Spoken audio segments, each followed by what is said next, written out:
Hello everyone. I recently put a post up. It's a Q&A post slash topic suggestions because I really want to hear from you. I know you guys are smart. You have a lot of great questions. And we already got an extremely good one. And it's a question by Cameron PB, I believe, if I'm remembering correctly. Cameron. Then this is an excellent question. Now, the question is, my thoughts on can morality be objective? Is there such a thing as objective morality? Now, this is a question that, well, firstly, I just got home from work. I just walked in the door. Okay. I've been racking my brain about the best way to try to approach this question for 10 hours. And to the point of giving myself a headache. So I'm going to do my best to answer this in a way. Now, I am a Christian and very new Christian, all right? The most infantile, smallest Christian. Brand new, all right? I am on the milk, all right, guys? For those of you who know what that means, I'm on the milk. So, the meat, I'm not ready for that stuff yet. I'm still suckling. But as a Christian, I would say yes, there is an objective morality and an objective source of truth. This answer, here's the real kicker. I don't know if this answer came to without God. I really don't think that it can. That's just where I'm at. I could be totally wrong about that. But here's the fly in the ointment amongst Christians. Now, let me give you a little background context. I grew up in going to church in a Christian household with two of the best examples of Christians that I could have possibly had, my father and mother, and then also my uncle. One of my uncles is another Christian that I would say that even when I had walked away, firstly, I never had faith in Jesus. I never did. The only person, it doesn't, though, you say that you go to church, you say that you grew up in a Christian household, you've been taught all these things your whole life, that still has nothing to do with your salvation. The only person that does have anything to do with your salvation is not a person, okay, if you catch my drift. What I was taught in church taught me precious little about Jesus, about who God is. What it did teach me was all kinds of doctrine and theology, okay, which is very akin to what it is rationally trying to decode an objective source, all right? Now here is the big fly in the ointment with Christians. This goes across the board with all Christians. Now that's a big statement. Maybe I want to back up on that. Not all Christians, but generally, for the most part. Is that better? Let me not make big objective, big universal claims about everybody, because I'm not God. What I've seen, though, what I've experienced is that Christians, we're talking, so I grew up in a Calvinist background, but I've experienced Calvinists. I've experienced Arminian believers. I've experienced Hebrew roots believers. Whoa, actually, I have the most experience with that one. I spent 4 years talking constantly with somebody who they wouldn't say that they're Hebrew roots, but that's okay. They follow the Torah. They're Torah believing Christians who follow the Torah. And then I've spoken to Orthodox Christians. I've spoken to Catholic Christians. So we're going to bridge the gap between Protestant and Catholic. All these people have this one thing in common. They all think they're right. They all think that they have the true answer to the objective source. They say we have an objective source, we have objective, everything in here is an objective claim about reality. Here's the big kicker. They all disagree with each other. So you can see how that's a big problem in my brain. And that was a big problem. That's been a big problem for a long time. So, here's the deal.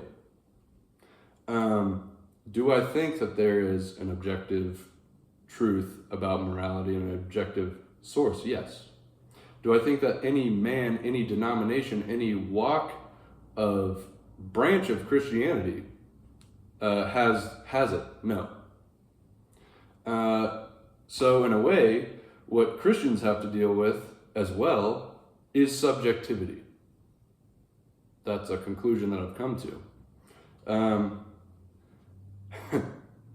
One thing, all right, you ask, now if you ask Christians, especially Protestants, they're going to say, scriptural, what is it, sola scriptura? All right, they're going straight to this. They're not talking to any man about what to believe about this. They're going straight to this, except for, the pastor and the entire doctrine and the authority of the pastor. All right. But, we don't have fathers. It says in here, it says, call no man father because the only true father is God, So they're going to fault the Catholics. And here's what Christians do as well. Once again, I'm a baby Christian, but I've had a lot of time to think about this stuff. I'm not going to come to correct conclusions in this video about this. And I'm sorry for everybody who's outside, who's sort of sectioned out of this conversation. Please bear with me because this is something that's very deeply connected to me. We will get to the other side of this in a moment after I pack a lip. You guys can't watch this. I do not promote this.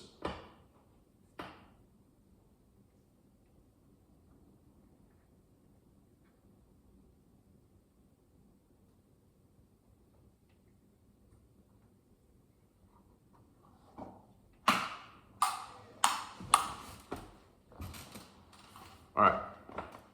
So, this is ridiculous. All right.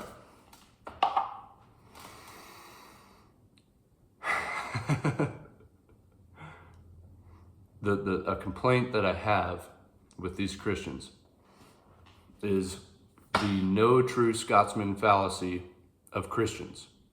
All right? Not Christianity, not Christ, but Christians. All right? Is when I've talked to all these people and I've talked to them about what I'm looking for, which is truth. And they say, well, you're wrong about this. And it seems like you got that from these other guys who are different from us. And it turns out, even though they say they're Christians, they're really not. Because if they were, they would think what we think. Which is completely, I think that that's totally wrong. Okay.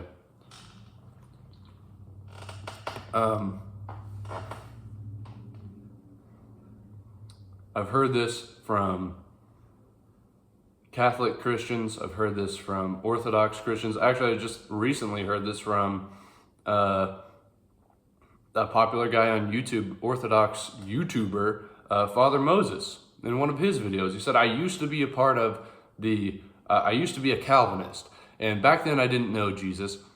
I had no idea about Jesus whatsoever, because within the Calvinist doctrine, it's led by the devil. It's led by demons.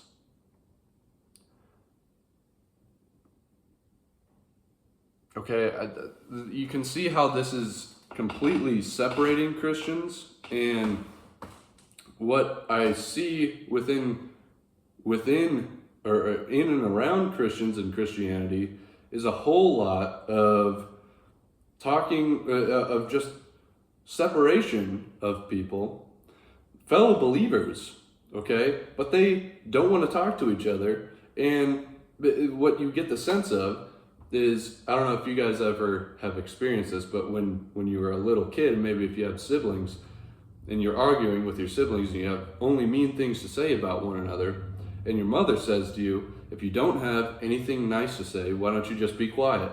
That's exactly what's going on between Christians. They're just quiet. They don't talk to each other because, well, they think something other than what we think. And we're really bent out of shape about that because we can't have that around us. They have challenging and different ideas than us about our objective truth. They wouldn't say our objective truth. They would say objective truth, which is what we believe, of course. Our doctrine specifically. All right, if they don't understand limited atonement, if they don't understand predestination, they don't understand God. Therefore, not a Christian. All right, if they are not following the Torah, which is God's commandment, it says, heaven nor earth shall pass before, or the law shall not pass before heaven and earth collapse, something like that. All right, paraphrasing. Therefore, as Christians, we should still be following the law of Moses. All right, so anybody who's not doing that, they're not really Christians. Can you see the frustrating position of the people who are confident, so confident and arrogant and hubristic about their objective truth, so much so that they will shut down all questioning, all intelligent thought, all dialogues with their brothers and sisters? I really, this kind of thing aggravates me a lot. And so talking I spent 4 years with a Torah following Christian, and I love him like a brother. Okay? I really consider him as close as a brother can be. Now I do disagree with him, but because I disagree with him doesn't mean that I don't love him. And these people are well-meaning. All of them are well-meaning people. But what seems like is the reason we got along, we disagreed on pretty much everything, and we were able to get along, which is and during this time, I'm not a practicing Christian. I was not a practicing Christian whatsoever. Practicing Christian, what does that mean? That's a genuine question. That's not a rhetorical question. Practicing. I guess I am. That to me suggests that there's some sort of thing that I really need to be doing every day that makes me a Christian, which I'm not so sure about that. But I was not a Christian. And we disagreed about just about everything. He thought that I was led by the devil, yet we got along so well. Because what he experienced was somebody who's, what we experienced together was being able to have a dialogue where we are freely asking each other and being Socratic with one another, which is something that he completely didn't get from any Christians. I think this is a sign of sickness, a big sign of sickness. Okay, so is there objective truth? I think yes, there is. Is it for us finite beings to fully know about it? I'm not sure about that. I think you can know some of it, maybe not all of it. I'm not sure. I'm really not. And I would love to be corrected about that. But let's think about ethics, even within the Bible. All right, I know we're staying on the Bible quite a bit. We're a decent ways in here, but please, I ask that you bear with me. Within the Bible, morality. We're talking laws. We're thinking about laws here. If we're to take, now this is an interesting question that I like to ask Christians. Lying, okay? This is an easy one. Lying is a sin. Is it not? Yes, it is. Thou shalt bear no false witness. Okay, so here's the question. That is a rule that is objective, that if you break it, you are sinning. Now, let's bring up the Kantian checkmate, which is the utilitarian checkmate to Kant, to the categorical imperative, which is if you're put into a situation where you have to lie in order to save, let's just say, your friend, okay?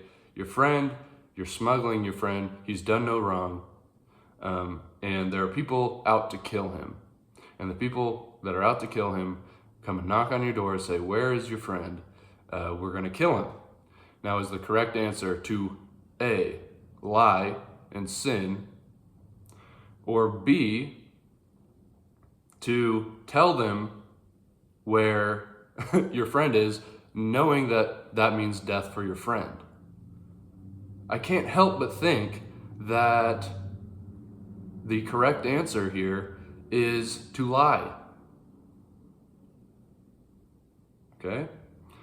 Now, because I think that, to quote Jesus, the Sabbath is created for man, not man for the Sabbath. I think that this can be extrapolated. Maybe I'm wrong. Okay, I could totally be wrong about this. This is just my thought, okay? So I think that these are tools that God has given us for the goodness of, to benefit us. That being said, they are tools. They are good tools, but not good to be totally. What's the best way of saying this? This is tricky, guys.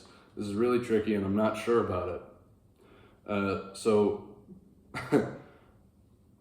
I'm working through it, but I can't help but think the correct answer is to say, "Oh, my friend, yeah, he's down the street. He's somewhere else."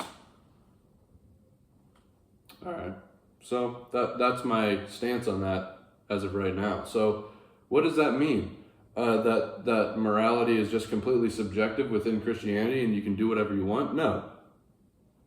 But I just don't think that it is as staunch and as inflexible as something like the categorical imperative. All right, so that's a whole big can of worms.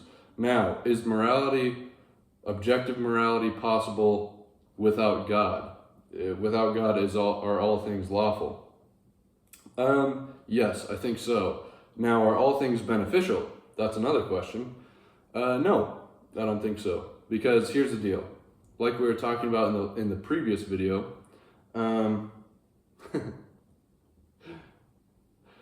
Nietzsche thinks that the world, there is no God. Therefore, there is no objective source of anything. What it happens to be is nature.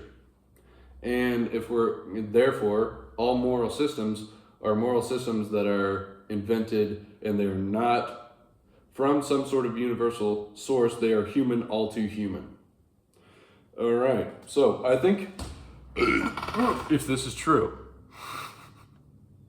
then what we have, according to Nietzsche, are two types of morality, and that would be master morality and slave morality. Master morality is the Melian dialogue, which says justice is the advantage of the stronger, more or less. All right, that's from Plato, not from the Melian dialogue. Go read the Melian dialogue. Go read the Republic. But in general, might makes right. So it doesn't matter if there's some just claim that you're making, like, we've done nothing wrong to you, please don't invade and kill all of us. If the adversary is strong enough to do so, it doesn't matter. It has no claim on them. All right. So that's master morality. That's a very broad strokes version of what that is. All right. Big time. There's a lot there, but we're trying to get through this video. Now, here's the question I have for people who agree with this master-slave morality, and they read Nietzsche and they say, well, this is true. So this is true, and I agree with this. Typically, when you read Nietzsche and you agree with everything he says, you really think that you're a master, so you follow master morality. All right. So if this is the case, you are an Ubermensch and you have master morality. Now, if I were to find you on the street, and since you have master morality, and morality is not objective to begin with, let me ask you this question. You are walking down the street, just imagine.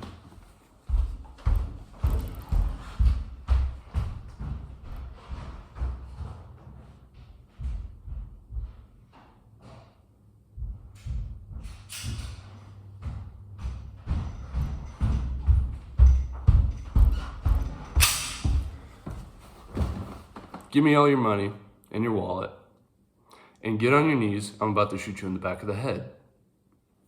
Now, at this point, I have a gun, which necessarily makes me stronger than you because in this example that I'm coming up with, you don't happen to have a gun. So, by the way, this is clear and empty, but in the analogy, it's loaded. You are now on your knees. And at this point, you're thinking, well, this is really unjust, and I really don't like this, and I really don't want to die. Maybe I should beg for my life. But then you remember that there is no objective source of morality, and nothing that would even make sense. It would be disingenuous to even try to argue with this guy, because clearly he's the master in this situation. So I should just therefore die. Boom! Would you think that? Or would you say, please, sir, don't kill me. I've done nothing wrong. You can have my wallet, whatever. And then you need to ask the question, is that okay for society? Then you need to ask, look, because everybody can have these ideas, you just need to worry about the implications of the ideas a little bit.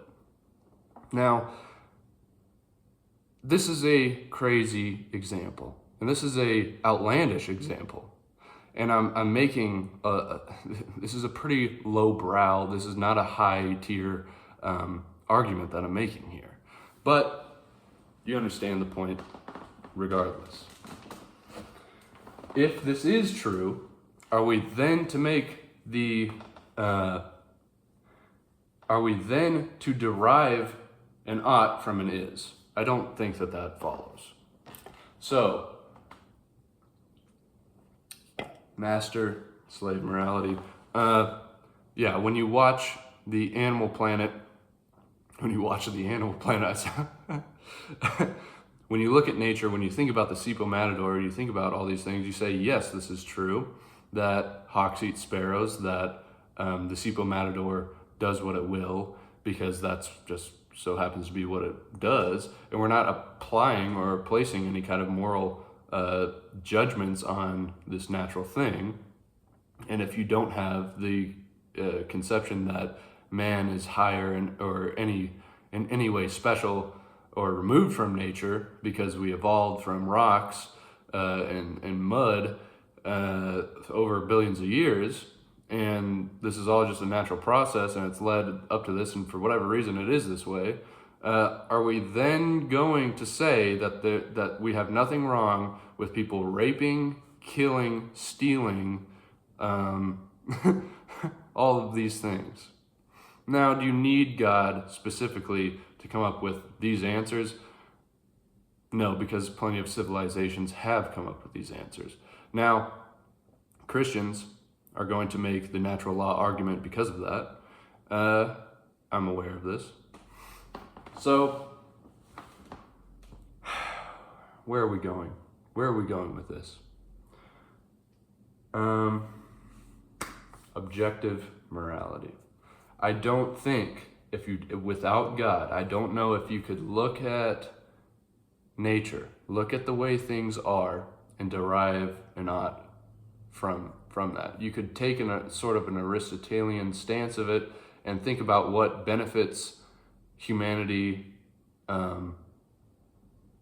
what benefits or what is the good of humanity, what is good for people, and you can make decisions based off of that, I think. But nowhere in there are you going to get a concept of love whatsoever. You're nowhere in there are you going to get the Good Samaritan.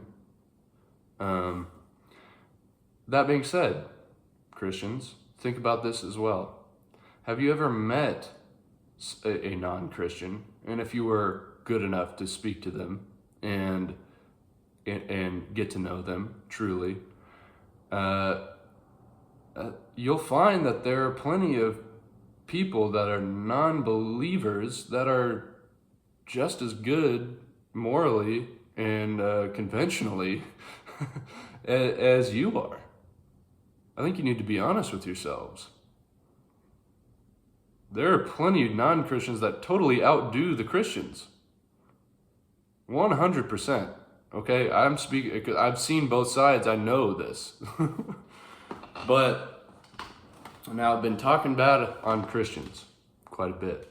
Here's the nice thing: is that I've seen both ends. I've seen the Christians that have made me think I don't want to be anything like that. And then I've seen the Christians, I've experienced the Christians where it's like, look, I don't even believe in God right now. At this point in my life, I'm thinking, I don't even believe in God. But there is something different about this person. There's something different about them, okay? And that would be people like my father, my mother, my uncle, and other people that I've met as well. And also reading Dostoevsky. The perfect example of this is Alyosha. You know who they all resemble? Is Christ. Okay. So, this is a long, a weird, convoluted video where I'm speaking a lot about religion, and this is probably the person asking the question is probably not asking or wanting to know about knowing about Christ. But I'm sorry, I can't help but talk about it a little bit. I'm sorry. I know that I've been just kind of complaining about Christians. That's probably not right of me, but I think that these are genuine problems. I think these are genuine opportunities for Christians to reflect a little bit. Okay, so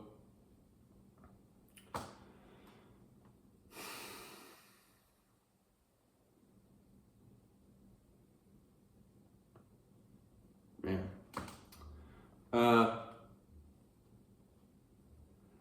is there anything else to say about that? Objective, subjective morality. I don't know. I don't. Thinking about it again. Let's say that there is no God. There's a lot of ways of trying to deduce that. I just can't, in my brain, I can't think of it. Maybe some of you guys can. I don't know. But through studying geometry, through studying mathematics, I'm not sure if you can exactly come to that conclusion. Plato was pretty damn close. I think Plato, look, now, this is a wishful thought that I have. Christians might get all on top of me for this. In fact, I know that they will. Look, what I'm finding out more and more is my loyalty lies not to Christians, not to atheists, not to anybody. It's Christ. All right, this is what I am genuinely led to think. I could be wrong. I'm not saying that, hey, look, I'm a Christian and I have a relationship with God, the source, therefore everything I say is right. That's not what I'm saying. But okay, here's my wild theory. As I would really like to think that God was speaking to Socrates. He says that he has a daemon in him. Now the Christian ear immediately perks up when they hear that and they say, he had a demon. Okay? Because daemon means spirit. That's the Greek understanding of daemon or demon is spirit. Same with Christianity, only we've applied a negative connotation to it because of what that means in the Bible. That's not what they meant by that. He said that he was directed by a spirit that internally directed him towards some of his thoughts, which to me, I'm like, man, maybe God was directing it. Because look, once again, am I going to look to Plato to find objective truth over the Bible? No, I'm not. That being said, I think that there's plenty of truth in Plato that can be found.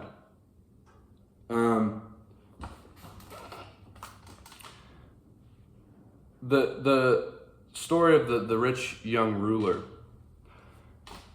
He comes to Jesus and he says, I'm not going to be able to find it or read it, but he says to him, good teacher, and he's asking him a question about, how to be saved. And Jesus says, why do you call me good? Don't you know that the only good, the only truth is in God? He's making him think a little bit. That sounds a little bit like Plato. All right? The only good things are because of the form of the good, which shines on all these other things. It allows them to be possible. That's God. Am I saying that that Plato or Socrates and Jesus are talking about the same stuff? I think the truth is in it, is there, yes.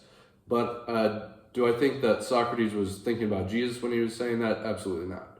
I'm not trying to, as Segru would say, pull a Christian rabbit out of a Greek hat here, all right? I'm not going to be so dishonest as to say that. But can a guy hope a little bit? Okay. But regardless, if we can't find truth in the world around us, if we can't find anything... See, so many people, once again, we're back to the original problem here with Christianity, with Christians, is that they assume that no truth can be found outside of something that is particularly branded Christian. All right, if you're watching films that are not Christian, that's no good. You can't be doing that. If you're listening to non-Christian music, that's no good. You can't be doing that.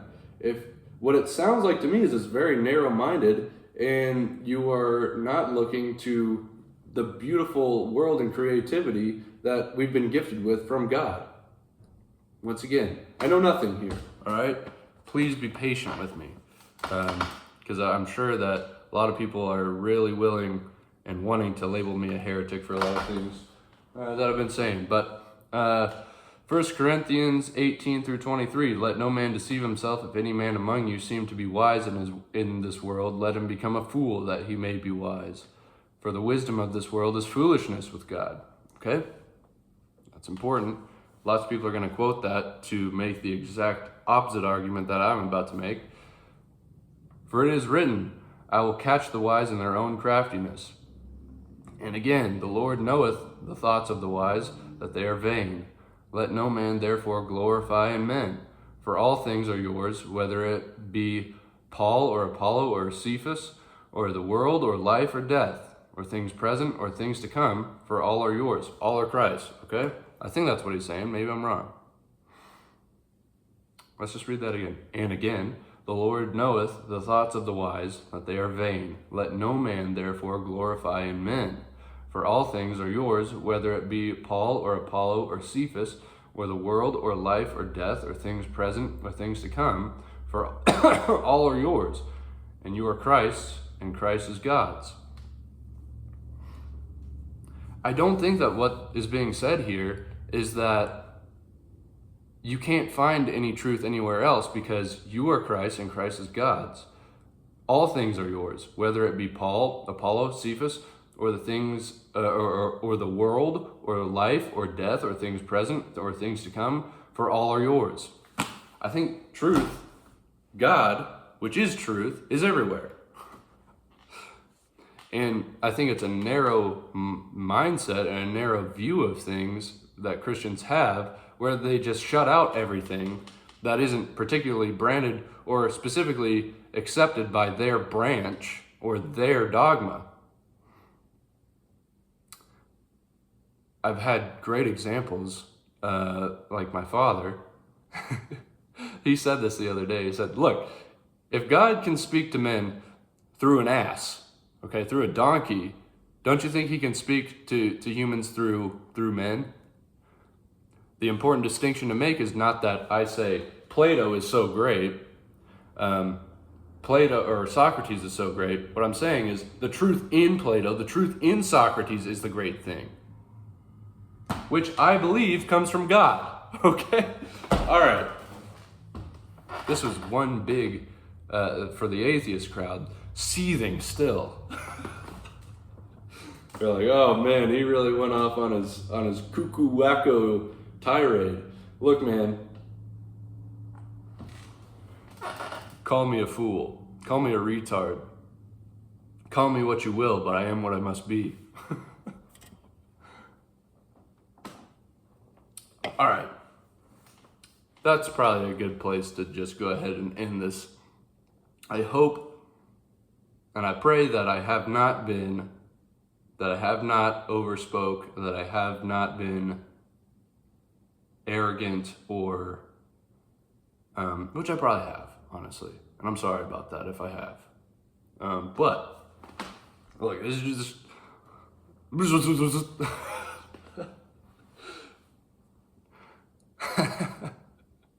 I do not have back. I am not. I'm